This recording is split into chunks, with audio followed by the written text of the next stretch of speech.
नायर क्या खेलेंगे या नहीं खेलेंगे, या फिर उनकी जगह क्या आप ध्रुव जुरेल की जगह जाओगे, साई सुदर्शन की जगह जाओगे।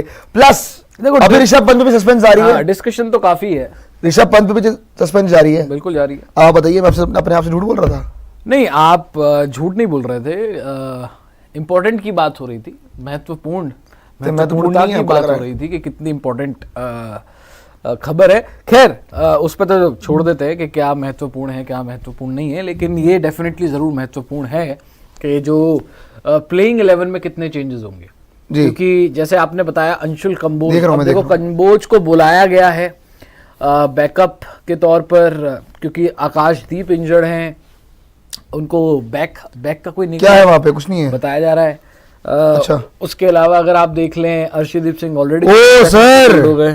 क्या हो गया सर? ये तो एक और बड़ी ब्रेकिंग है, आप थंब में भी चेंज कर दीजिएगा क्या है? और ये लिख दीजिएगा कि Nitish Kumar Reddy ruled out of the England test series due to an injury. इंजरियों का सिलसिला रुक ही नहीं रहा है टीम इंडिया के लिए। नीतीश कुमार रेड्डी को लेकर एक बड़ी अपडेट सामने आ रही है, जहां पे ऑलरेडी आपके बहुत सारे प्लेयर्स इंजर्ड हो रहे थे, अर्शदीप, आकाशदीप, लेकिन अब उस लिस्ट में नाम इंक्लूड हो चुका है किसका? नीतीश कुमार रेड्डी का, जिनको आपने इंक्लूड किया था सेकेंड टेस्ट में, और वो खेल रहे थे आपके लिए बढ़िया, बॉलिंग से विकेट भी निकाल रहे थे। आपको याद होगा कि पिछले टेस्ट के अंदर जब पहली इनिंग में आपको ब्रेक थ्रू नहीं मिल रहा था, तो उन्होंने ही आपके लिए 2 विकेट निकाल के दी थी ऊपर से। और जहां तक बात है बैटिंग की, तो बैटिंग में भी उन पर डिपेंड किया जा सकता है, उन्होंने बताया ऑस्ट्रेलिया के अंदर, लेकिन इंग्लैंड के अंदर अभी तक हल्का मामला चल रहा था, बट स्टिल जो चेंज आपके लिए वर्क करके गया था, तो वो भाई आपके लिए अब खेलते हुए नजर नहीं आएगा। लेकिन एनकेआर की रिप्लेसमेंट कौन होगी देखते हैं, जल्दी अनाउंस हो जाएगी। लेकिन एनकेआर आपका अगले टेस्ट में, छोड़ो आप इस पूरी सीरीज में ही, अब आपको नीतीश कुमार रेड्डी नजर नहीं आएंगे, जो रिपोर्टेडली सामने आ रहा है।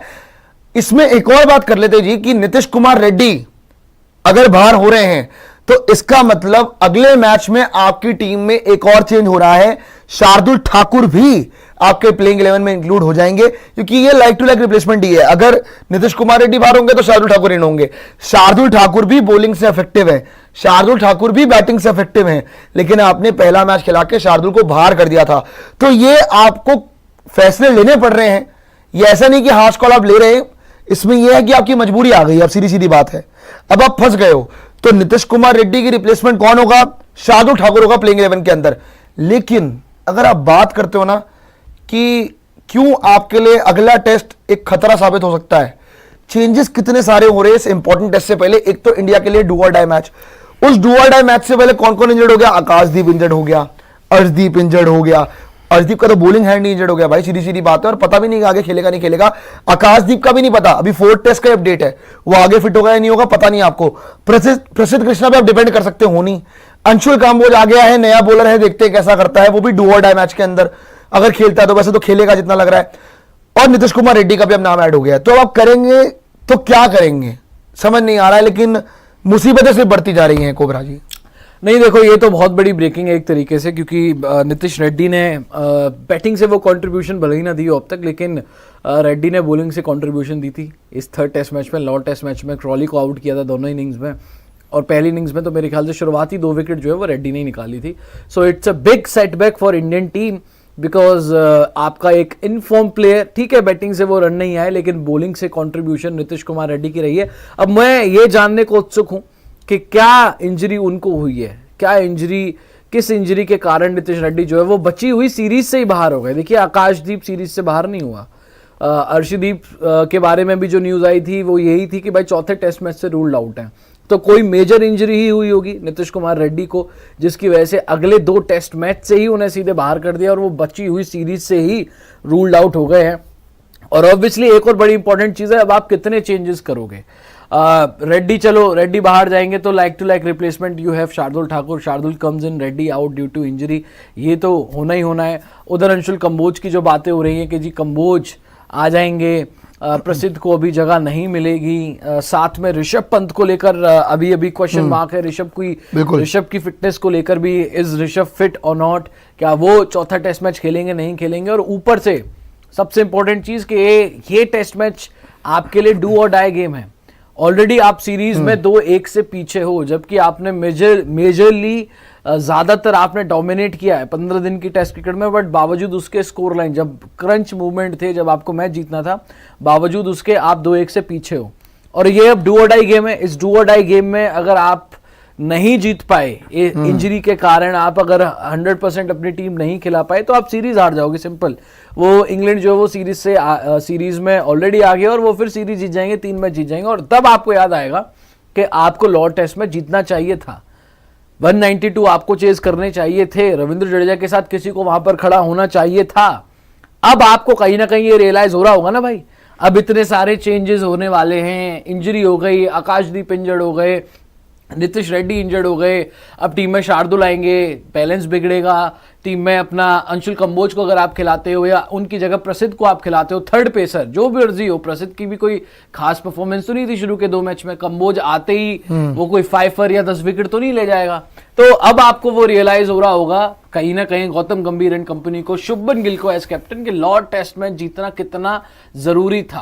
अब आपकी आधी टीम चेंज हो रही है, ऋषभ भी इंजर्ड है, आधी टीम अब आपकी चेंज हो रही है और आप ऑलरेडी 2-1 से पीछे हो, बावजूद सारी मेहनत करके, अच्छा खेल के। बट आपने क्या किया लॉर्ड टेस्ट मैच में कि इंग्लैंड तो हम्बल हो गई आखिरी दिन पर, आप अपनी ईगो में थे, सेकंड लास्ट डे पर और लास्ट डे पर आप अपनी ईगो में आ गए, इंग्लैंड हम्बल हो गई और वो गलत दिन पे हार गए आप, गलत दिन पे। और अब आपको अब रियलाइज होगा वाकई में, अब या तो चमत्कार हो जाए, हाँ, अब या तो चमत्कार हो जाए कि भाई चौथा टेस्ट मैच आप जीत जाओ, सीरीज में बराबरी हो जाए।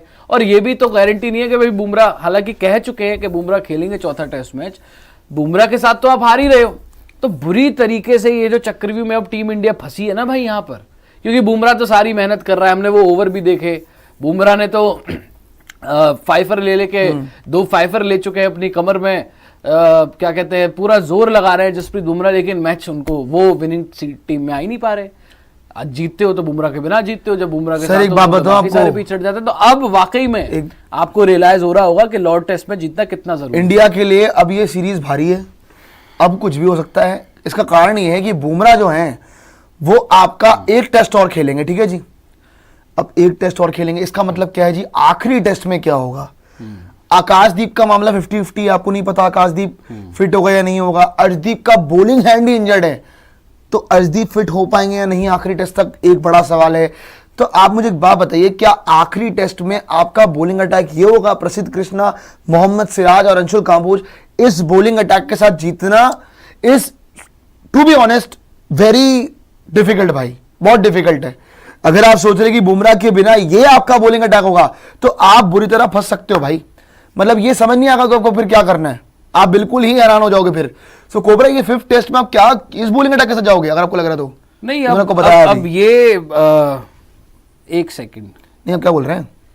अच्छा खैर ये बता देंगे आपको क्या चेंज है इसके अंदर। नीतीश कुमार रेड्डी की जगह आप शार्दुल ठाकुर ऐड कर दीजिएगा, नीतीश को आप आउट कीजिए, शार्दुल ठाकुर को बिन कीजिए, शार्दुल ठाकुर को बिन कीजिए। लेकिन मैं जहां तक बोल रहा हूं, मेरा बस एक ही जो डाउट है जो बार बार आ रहा है मन में, देखो आपने फालतू का डू और डाई करवा दिया, अभी आपको जीतना ही। अगर आप ये मैच हारे तो आपके लिए सीरीज ओवर, सीरीज इंग्लैंड ले जाएगा 3-1, कितना कर लोगे, लास्ट टेस्ट मैच जीत गए 3-2 हो जाएगा, सीरीज तो गई ना।